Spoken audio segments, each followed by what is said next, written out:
I'd like to welcome everybody to our meeting this evening. We'll call the meeting to order. All those present, if you'd please rise and join me in the Pledge of Allegiance. I pledge allegiance to the flag of the United States of America and to the republic for which it stands, one nation, under God, indivisible, with liberty and justice for all. Thank you. All right. Is there a motion to approve the agenda? So moved. Second. Roll call vote, please. Yes. Yes. Yes. Yes.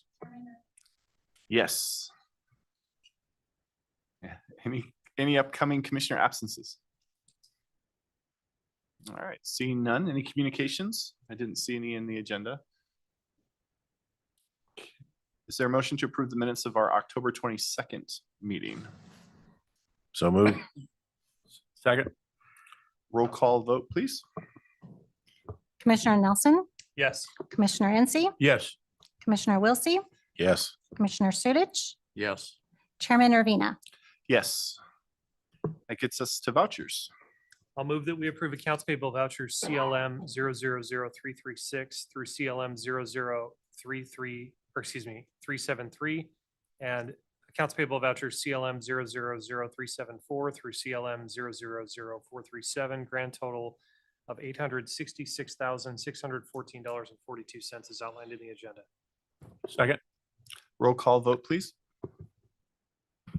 Commissioner Nelson, Yes. Commissioner Incy, Yes. Commissioner Wilsey, Yes. Commissioner Sudich, Yes. Chairman Urbina. Yes. Next item on the agenda is local 3390 reports. Anything for this evening? No, thank you for being here. That gets us to Chief's reports. Chief Doan. Chief Booth will get us going. Good evening. I wanted to let you know that with the approval of Chief Doan and President Flick, we have signed on to continue in the LNI fire program for calendar year 2025. That's it. All right. I spent part of this afternoon attending a Office of Insurance Commissioner, Washington Fire Chief, and WSRB board meeting. I'm encouraged that there may be some movement with WSRB now that the state has got involved. So that's good news. We're going to continue the meetings, and I'll be a part of a subcommittee as we move forward. Next meeting is the 26th. I will be out of town in Boise for Thanksgiving, but I'll come on remote. We do need to have that to award the bid of 5.0 when that comes back. At last meeting, I let you know that we have 4 new hires. We're going to be going to Tacoma Fire for the Recruit Academy. So they'll be starting in January, and we're excited to that. And we'll be bringing on our new lieutenant a little bit early to be part of that transition. Last but not least, this will probably be the last time I see you with not being a cast. I have to have surgery December 5th for my Achilles tendon. So I will be taking about a week or 2 sick leave between that and Christmas. But that's all I have for chief reports. Thank you, Chief Doan. Any standing committee reports? Bargaining and negotiation committee, we've had a couple of meetings with the local, and that's still ongoing at this time.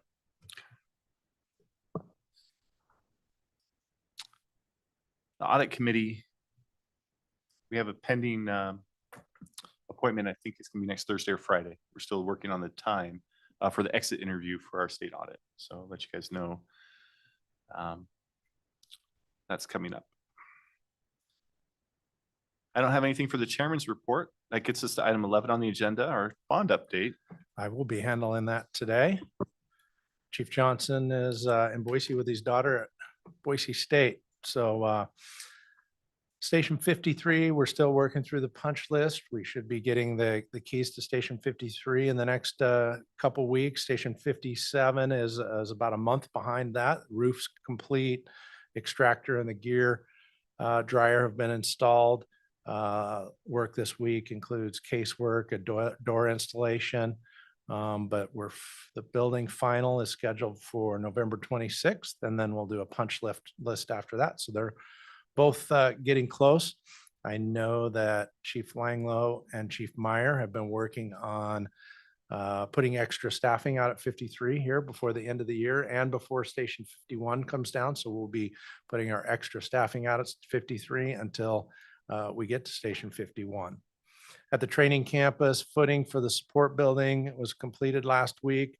Work on the stem walls and the support building are happening this week, and working on the footings next week.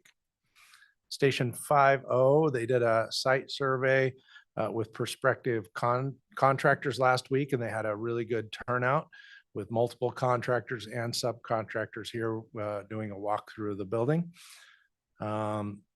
And we'll be working with Pierce County Building Department to finalize the permitting for the mechanical system and the upgrade. So we're hopeful that 50 will get started here soon. Station 51, we've received feedback from the city of Gig Harbor, and we're working through all their comments and their requests. Submittal drawings and specifications are almost complete, and we are still anticipating that being on track to go out to bid January of 2025. That is all I have for the bond. Yes, sir. So 53 was going to be staffed up when 51. Tom, can you turn your mic on? Help me out. We're way out in the back 40. Well, thank you. Wouldn't it be better to staff up 57? I mean, it's right there on the edge of the urban core as opposed to clear out on Fox Island, especially, and I'm speaking specifically of 51's going to be out of the question. Yeah, that's a very good question, and I still owe you because you had made a request of me, and I haven't got it finished yet. But why 53 over 57? And I still owe you that, and I apologize for the tardiness. But the short answer, and you're specifically when 51 comes down, go rather. Well, that's what, yeah. Okay, because In between. general, just in general. Yeah, between now and then, when we have extra staffing, we've made 53 a priority. And then when 51 comes down, we've made 53 a priority over 57 is your question. And I do have more data and some analysis to go over it. But at the end of the day, at a high level, it's about concentration versus distribution. 57 has Station 56, 51, and 58 around it. So and 53 has really long response times, and the closest engine to there is 59. So it's for firefighter safety. It's for 53 has a lot longer response times. 57 may have a few more calls in the district, but they can react with 51 and 58 and 56 that can get there. We can get there multiple engines, where 53 not only has a long response time, there's only one engine to get there, and we don't have backup. So that's a short answer to a long question that I can put some more meat around that. But we feel that 53, because they don't have the surrounding other stations, is a higher need because of their longer response times. Thank you. Mhm. Any other questions? Chief, that then. Still getting used to the mic thing. Yeah. I assume then, right now, when we have extra staffing with the 5-station staff model, it goes to 53. When we move the 3-person crew from 51 to 53, if we have extra staffing, is the plan then to put it at 57? And kind of have that be what 53 is now, like the overflow location. Does Yep. that make sense? Yeah, Does that short question make sense? answer, yeah, absolutely. Yeah. So when 51 is torn down, the engine will go to 53. I'm not sure if Chief Langlow has made a final decision of where the medic unit will go. It's probably 52 is my guess. But that's still up in the air for operations to decide the best place for the medic unit. And then the bat chief, I'm not sure if they've decided where he's going to go. But to answer your question, yes, when we have extra staffing, right now we send them to 53. We won't have 51. We'll have 53 staff. The overflow will go to 57. Yes. So when we talk about like last year, that like Mhm. 200 and, I don't know what it was, 220 days that we staffed 53, instead of going to 53, then if we have that same amount of extra people on duty, that 220, if we Mhm. have that many days or more, would then be 57 staffed with those extra people. Correct. Okay, got Yep. it. Yep. So 57 is going to get a great benefit out of this too. Not only 53, because when we send 51 and then 58 and then 59 there, during all that, when we have extra staffing, and we have hired one extra this year and we continue to keep doing that, 57 is going to have the overflow staffing all the time. And like you said, it was around 210 times last year, different days. So they will benefit from that too. Mhm. Thank you. Any other questions? All right, let's move on to see no old business. We'll move to new business. And so we'll revolve around the 2025 budget with some resolutions, and Crystal will take us through that. Okay, great. So tonight we have 4 items for approval tonight. We'll go over the 2025 budget presentation, and then there will be 4 corresponding resolutions that will need action tonight. Let me share my screen.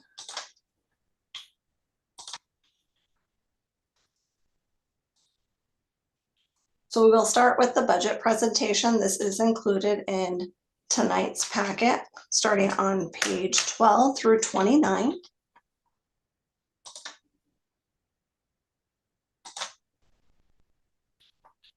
Try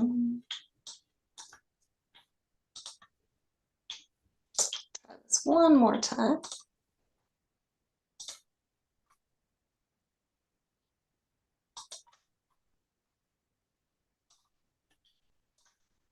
Okay, can you see my screen? Yes. Okay, wonderful. Okay, so tonight, this packet is for the 2025 budget adoption. We'll go over a couple highlights here. There we go. We'll go over the final 2025 budget. We'll review the resolutions and levy certification that are required for budget adoption, if there's any additional questions, and then we'll need an action to approve the budget and levy resolutions. Here's the budget structure for 2025. This was previously included in a couple of the earlier editions as well. Here is the current budget adoption by division. It is at 46.7 million, split by the specific programs, operations, logistics, legislative, finance and admin, and health and safety.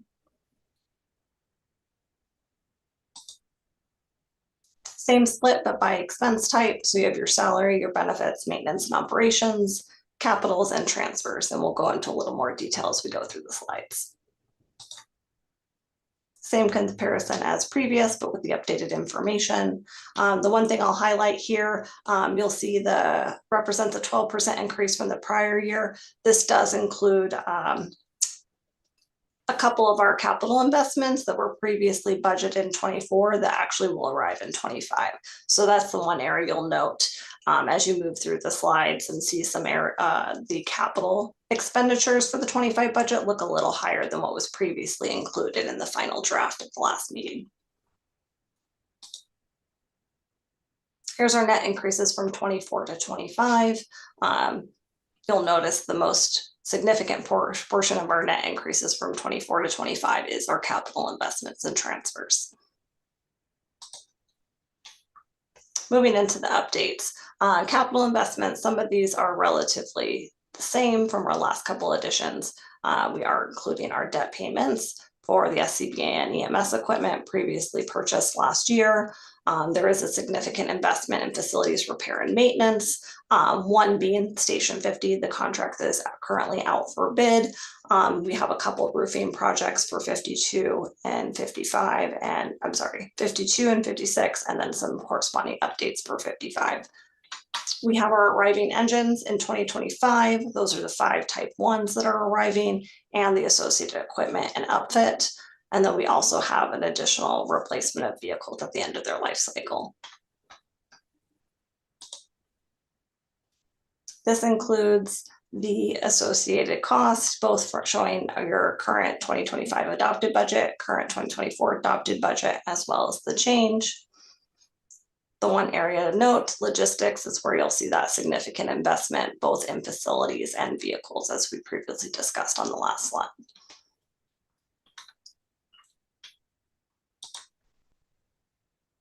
Here's our capital and our bond projects. The capital is our debt fund at 4.7 million. That is just associated debt for the bond projects and our local loan program. Our bond projects are the ones that we previously had an update from Chief Doan on. The one you'll notice will have all the associated projects. Training campus, Station 51 are the significant investments for 2025, as well as Station 50.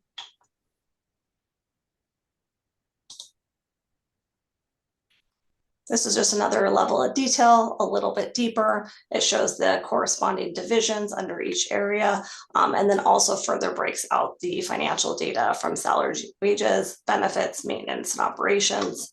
The one that is the most significant for this year is our capital investments and transfers. The one thing I'll highlight that is different from our last addition to this one, you'll notice the vehicles capital column. That one's a little bit higher. We did order our Type 3 and our medic unit that were supposed to arrive towards the end of this year, that we've been informed will arrive in 2025. So we have added that corresponding amount to the budget for 25. There's not a contribution necessary because we did already set aside those contributions from reserves last year when we ordered them, but the corresponding expenditure budget is included this year in 2025.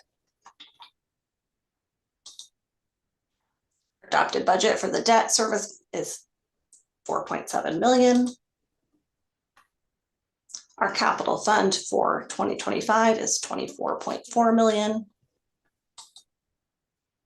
One area of note, this item is just for the capital projects.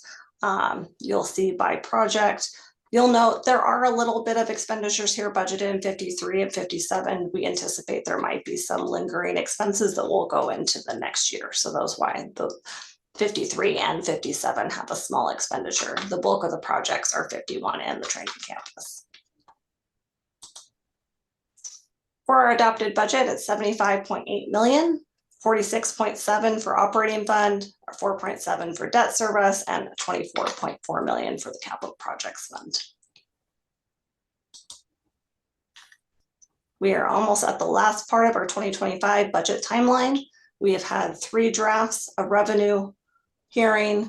We're here tonight for budget adoption, and then the associated documents and adopted resolutions will go to the county assessor's office by the 27th.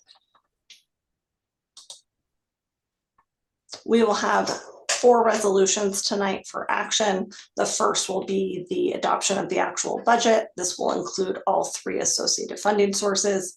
And then we will have the levy certification for each property tax type, fire expense, EMS, and the capital. Do we have any questions before moving on to the resolutions?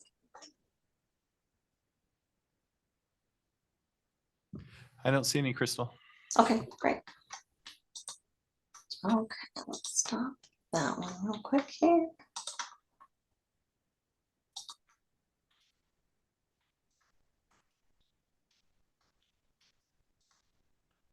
Okay.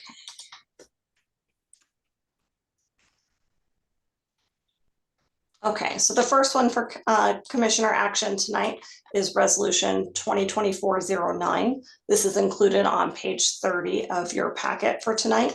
This includes the full amount of budget adoption for all 3 of our associated funds, and includes the specific expenditure detail for our budget for 2025.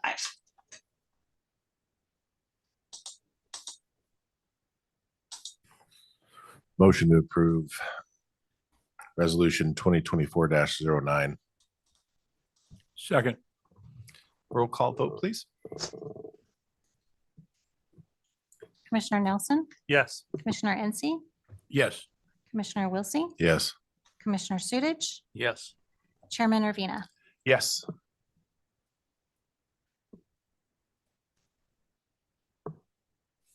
Okay, great.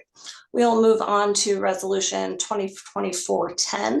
This is included on page 34 of tonight's packet. This one is for the property tax levy for the fire expense levy. It shows the associated prior year tax amount, our associated increase for 2025, and the percent as allowed by the levy lid lift.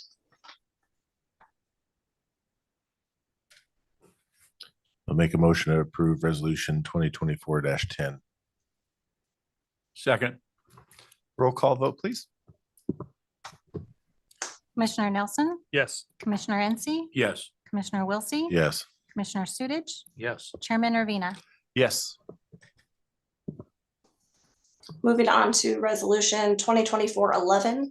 This is the resolution to levy taxes for the EMS levy. This includes the prior year taxes for EMS, the associated increase, and the percent increase per the levy lid lift. motion to approve 2024-11. Second. Roll call vote, please. Commissioner Nelson, Yes. Commissioner NC, Yes. Commissioner Wiltie, Yes, Commissioner Sudich, Yes. Chairman Urbina. Yes. Okay, we have one more resolution for action tonight. That is 2024-12.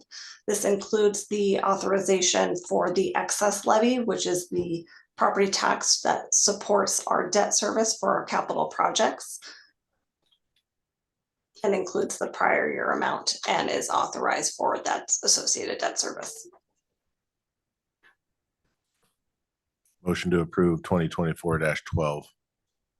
Second. Roll call vote, please. Commissioner Nelson, Yes. Commissioner NC, Yes. Commissioner Wiltie, Yes, Commissioner Sudich, Yes. Chairman Urbina. Yes. Thank you for your time and walking us through that, Crystal. Appreciate Great. it. Thank you. Commissioner Urbina, just for one moment, Yeah. I just want to pause for a minute and thank Crystal and Chief Oldenburg. They're building the budget, going through an audit, and implementing a new software all at the same time. And I don't think Crystal's had a vacation in a while, and we owe her a debt of gratitude because she has been working long hours and weekends. And I just want to say thank you, Crystal. You're doing an excellent job. Yeah. Amen to that. Thank you. All right. The next item on the agenda is our open public comment. Please state your name for the record. You'll have 3 minutes. I don't see anybody here in person to comment. Is there anyone online? If so, please raise your hand and we'll bring you into the meeting.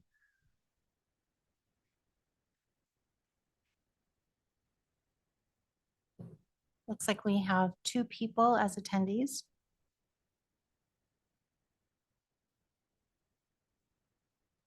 Are there any hands risen? No hands raised. All right. Seeing none, we'll move to good of the order. Anything for the good of the order? All right. Any special interests, upcoming events? All right. Seeing none.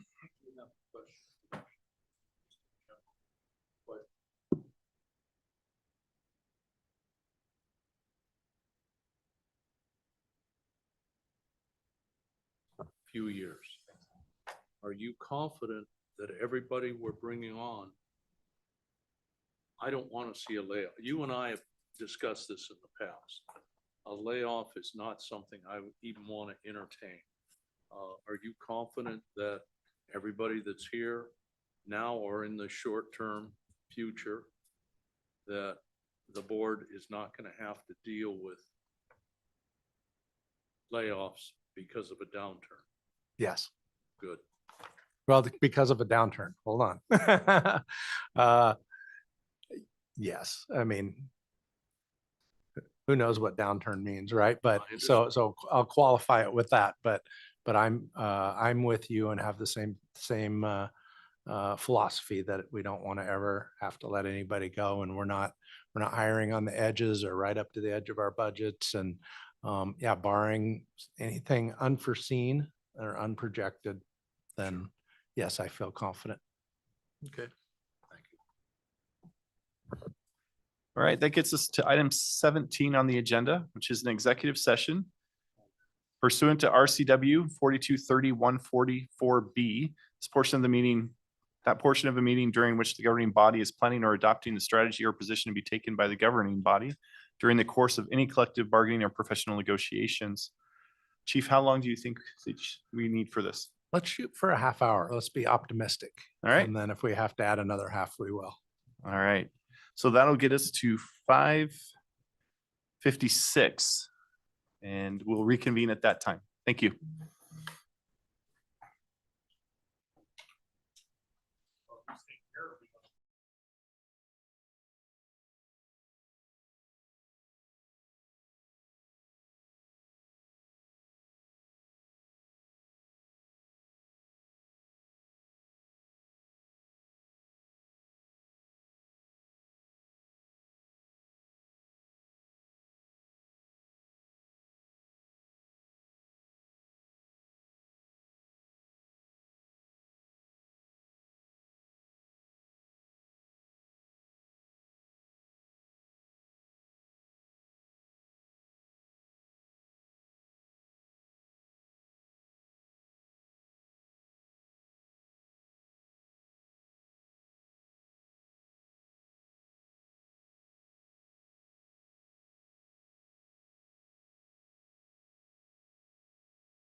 He didn't use.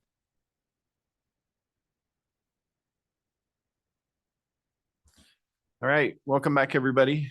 We'll now adjourn the meeting. Our next regular meeting will be held on November 26th at 5 PM. Thank you.